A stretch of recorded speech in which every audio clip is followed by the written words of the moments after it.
It's too bad Folie Deux doesn't translate to Folly of Two, because that phrase would encompass so much about this movie.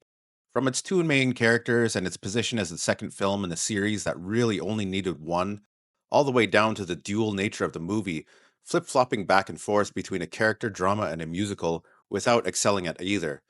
Of all the ways the Joker could have gone after the incredible first movie, the highest grossing R rated film ever, this was probably the last thing I could have imagined.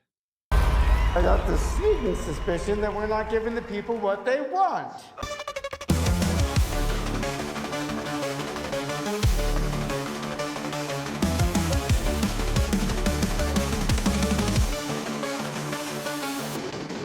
I'd rather just sing. Stop that. You're not going into a song while I'm here. I'll keep it relatively spoiler free for the first part of this review and get into some spoilers later on to help explain my thoughts about this enigma. This is essentially Spinning Wheels, the movie. There are a limited number of locations in the film, with the entire thing taking place in Arkham, where both mentally disturbed criminals and non criminals are housed, and the courtroom, where Arthur Fleck's trial takes place. And that's about it. There's a small break from those locales toward the end of the movie, but it's over in a flash, and we're right back where we started in no time, which is what most of the film feels like, to be honest. All of the evolution from a timid social outcast into the liberating Joker persona in the first film feels undone, like we're right back where we started. And that drags on for, well, the entirety of the movie. I can't fault Joaquin Phoenix for his acting, of course. The man's acting skills and commitment to the role are legendary, and it's the main aspect of Joker 2 that stands out. Phoenix's incredible performance helped me sit through the film and kept me watching and waiting for more, even after I got that sinking feeling in the pit of my stomach that told me there wasn't going to be anything more.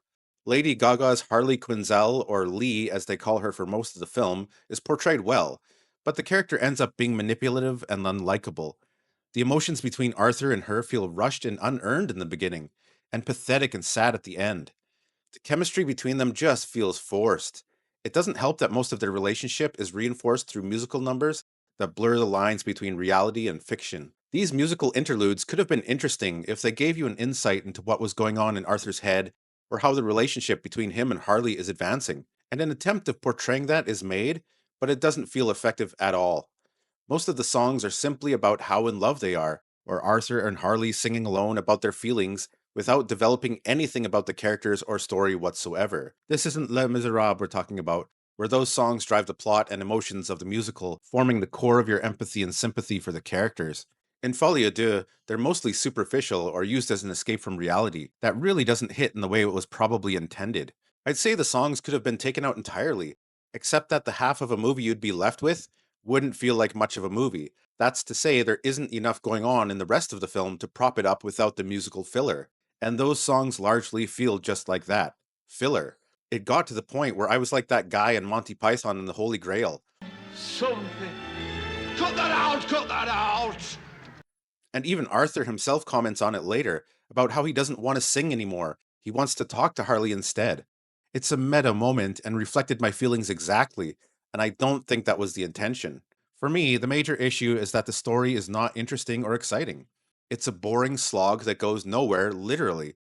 Everything feels too constrained in its setup. It's almost like Todd Phillips realized that the prison slash courtroom setup was too narrow, and so he decided to introduce musical flights of fancy so that Arthur could move beyond the narrow scope and freely express himself as the Joker, which is sorely lacking in the film. You're waiting and waiting for the Joker to do something akin to what we saw in the first film, and you end up waiting and waiting until the movie ends with a sad whimper. There are no iconic scenes like the stairway dance or the late night show with Murray Franklin in the first one, a fact that becomes all the more evident because this movie makes a point of looking back to those pivotal events and discussing them and idolizing them, as well as a couple characters from the first one who come across as more interesting and impactful than anything we're given in this film. Also, don't do this to yourself. It isn't you. It's such an odd choice, and it definitely hurts the production. The supporting cast is great, especially Brendan Gleeson as the prison guard who interacts with Arthur the most. He was a standout side character for sure. And the Harvey Dent character is fine, although it could have been anyone else, really. It didn't matter that it was Harvey Dent as the prosecutor, except to remind us that we're still in Gotham in some way. In the end, this movie felt like a disjointed, rambling mess. It completely unravels anything built up in the first film, and it does it in such an annoying and annoyingly slow way. Whereas the first film had this incredible rising tension throughout that culminated in a shocking and satisfying climax, this entry just limps along with nothing interesting to say and ends in the most dissatisfying way that I can think of. I felt like I wasted my time sitting through this. Maybe if this were an episode of a TV series like The Penguin, it might be forgivable, but even then, it wouldn't be anywhere close to the entertainment level of that show and how rounded and interesting the characters feel in that series. The deep dive into Arthur Fleck's incarceration and mental confusion is just not that interesting. Harley Quinn as a fickle fangirl is just not that interesting. The overbearing musical numbers that halt any forward momentum the movie has are just not that interesting. It's an artsy, deconstructive film that makes you wonder who exactly it was made for. I got the feeling that maybe Todd Phillips didn't even want to make a sequel, but was pressured into it by the studio. It's bizarre. I'll give it a few points for Joaquin Phoenix's incredible acting, the set design, the atmosphere, and the cinematography, but I don't think I'll ever watch this movie again. It's actually impressive how badly Todd Phillips mangled this film. With the talented actors at his disposal, the very competent film crew, the editors, the most intriguing Joker premise to build on in Gotham's long history, and the massive budget of around $200 million versus the original's $55 million, it should have been a simple matter to at least turn out something entertaining. But it's not. And it's not even like a bad movie that infuriated me to an extent for which I'll always remember it, like the Crow reboot. That movie really pissed me off, but I might watch it again if I'm feeling sadistic just to rage at it or nitpick with a buddy.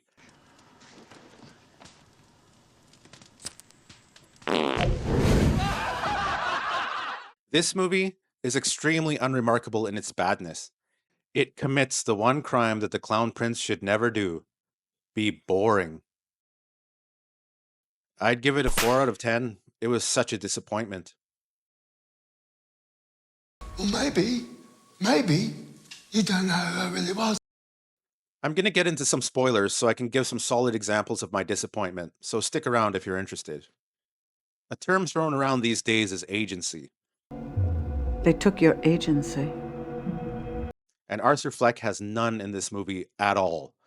Harley Quinn is a rich girl studying or finished studying psychology as a grad student who checks herself into Arkham because she's a Joker fangirl. She has an obsession with the idea of the Joker and manages to get into his cell one day and have sex with Arthur after applying some clown makeup to him, and later tells him she's pregnant. From the moment Arthur meets Harley, he's fawning over her non-stop for the rest of the film. It's pretty pathetic, but since Arthur is such a broken character, you can believe he might act like that. The problem is that this love obsession is played out through musical interludes for the most part, and they're really not that fun or revelatory.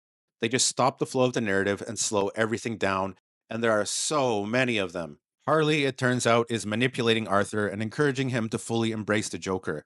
She convinces him to drop his lawyer because the lawyer's arguing that the Joker persona is a split personality, and the crimes Arthur committed in the first movie were a result of his psychosis, not his willful behavior. At that point, after firing his lawyer, Arthur puts the Joker makeup on, and the court allows him to for some reason, and he tries to represent himself.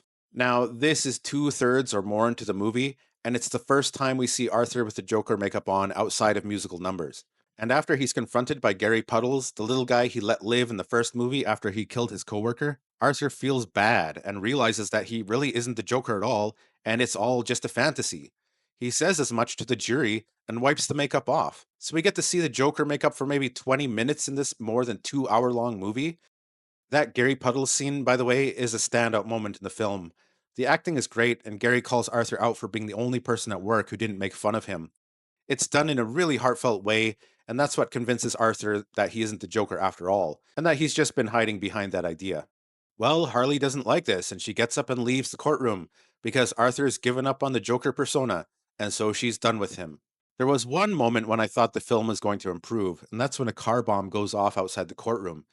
Everyone's dazed, and Arthur wanders outside and meets a couple guys in clown masks who realize who he is and whisk him away in a car, away from the cops.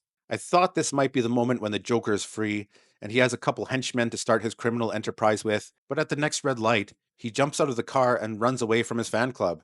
Arthur only has thoughts for Harley, And so he runs to the staircase from the first movie because he knows Harley has rented an apartment where he used to live. He sees her standing there and professes his love to her, but she wants nothing to do with him because he isn't the Joker anymore.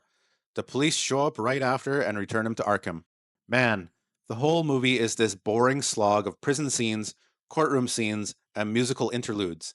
And this is the first time something happens to shake up the formula, and it lasts for a few minutes only, and Arthur ends up back where he was before. It's a deflating experience. There was another part that hinted at something more interesting to come, but falls flat as well. After Arthur starts defending himself in court, the prisoners start to rally behind him, and one guy in particular is all in with his support of Arthur. The guards decide to humble Arthur and do something to him in the bathroom. Sexual assault of some kind is hinted at, and this guy tries to stick up for Arthur as he's being dragged back to his cell. You hear the guards take the prisoner out and strangle him to shut him up, but it goes too far and the guards kill the guy. Now you'd think this might be an event with some repercussions. Maybe this is the moment that the Joker rises up and starts to fight back, rallying the prisoners behind him to take Arkham over. But you'd be wrong. Nothing happens. There's no consequence for this. Hell, Arthur doesn't even kill anyone in the entire movie outside of his musical fantasies. Zero. It's a movie about the clown prince of crime where he doesn't kill a single person. As a matter of fact, he himself gets killed, shivved in the most pathetic way as a guard is leading him to meet some visitor. The guard, who is in no way related to the other guards who roughed him up before, leads him down a hallway, but gets ahead of Arthur around a corner. Some random inmate who's been lurking in the background for the whole movie, the camera passes over him a couple times as he's glaring at Arthur, stops Arthur in the hall and wants to tell him a joke. The joke ends with a comment about getting what you deserve, just like from the first movie, and he shivs Arthur about 10 times in the gut. The camera lingers on Arthur's face as he dies, and in the background, you see that random inmate cutting a smile into his face like Heath Ledger's Joker. You wanna know how I got these scars? So, Arthur was never the Joker. It was all a facade, and the real Joker is this rando in Arkham who we know nothing about. And that's how the film ends. Thanks for wasting our time, Todd. This was truly bad. It went on for so long with little to no advancement in the story, and when a flash of something different would pop up, it was quickly resolved and stifled in favor of a return to the dreary confines of Arkham. The musical scenes seemed to exist only to break up the slow march of the rest of the movie, and they weren't that great themselves. Lady Gaga really wasn't that bad in terms of acting, but her character didn't do much other than be a constant presence in Arthur's head, and ended up being an unlikable manipulator. There's none of the fun factor that Margot Robbie's Harley Quinn has, no matter how you feel about that version. And Arthur, the main character, was reduced to a state even lower than that in the first movie, with little to no development at all. I knew this wasn't going to be a conventional film going into it, and that isn't something I'd want from it anyway, but this was probably the worst thing we could have gotten.